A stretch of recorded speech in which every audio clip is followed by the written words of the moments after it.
এই আপনার চাবি, আমি গাড়ি পার্ক করে এসেছি। বাবা, তুই তুই এখানে কি করছিস? যা বাইরে যা।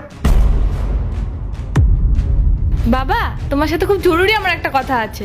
জরুরি কথা বলবি বলে বসের কেবিনে চলে আসবি তুই? চাকরিটা খোয়াবি নাকি? চল চল বাইরে চল।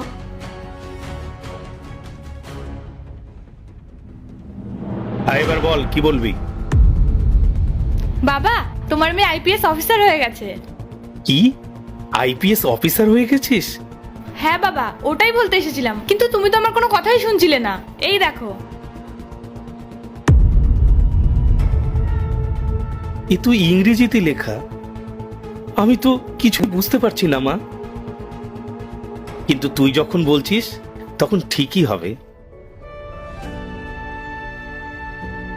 মারে, আজ আমি যে কতটা খুশি তোকে বুঝিয়ে বলতে পারবো না রে। ভগবান সত্যি আমার ডাক শুনেছেন। আমি সবাইকে বলতাম মেয়ে আমার পড়াশোনায় খুব ভালো, একদিনও বড় কিছু করবেই। সাব্বাস মা, হবি তো তোর কষ্টের ফল। না বাবা, এটা শুধু আমার কষ্টের ফল না, এর পেছনে সব থেকে বড় অবদান তোমার। আর বাবা, আমি দেখেছি তুমি কত কষ্ট করে রোদ বৃষ্টি ঝড়ে কাজ করো শুধুমাত্র আমার পড়াশোনা চালানোর জন্য। মারে, মা বাবার তো সন্তানের প্রতি এটাই দায়িত্ব, একজন সন্তানকে ভালো করে পড়াশোনা করিয়ে মানুষের মতন মানুষ করে তোলা। আমি শুধু নিজের কর্তব্যটুকুই পালন করেছি রে মা। ঠিক আছে বাবা, তুমি তোমার দায়িত্ব কর্তব্য পালন করেছো, এবার আমার পালা।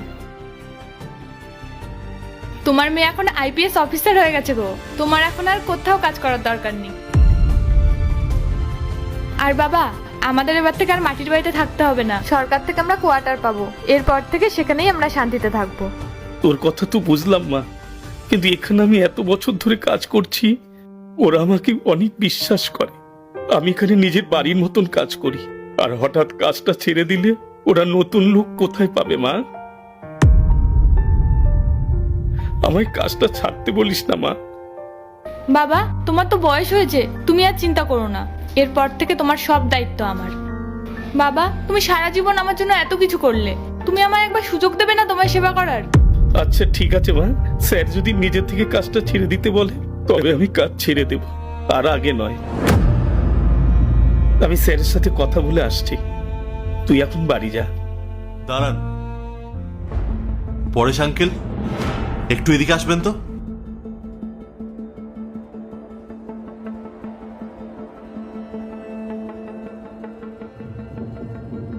আপনার মেয়ে এখানে কি করছে? স্যার,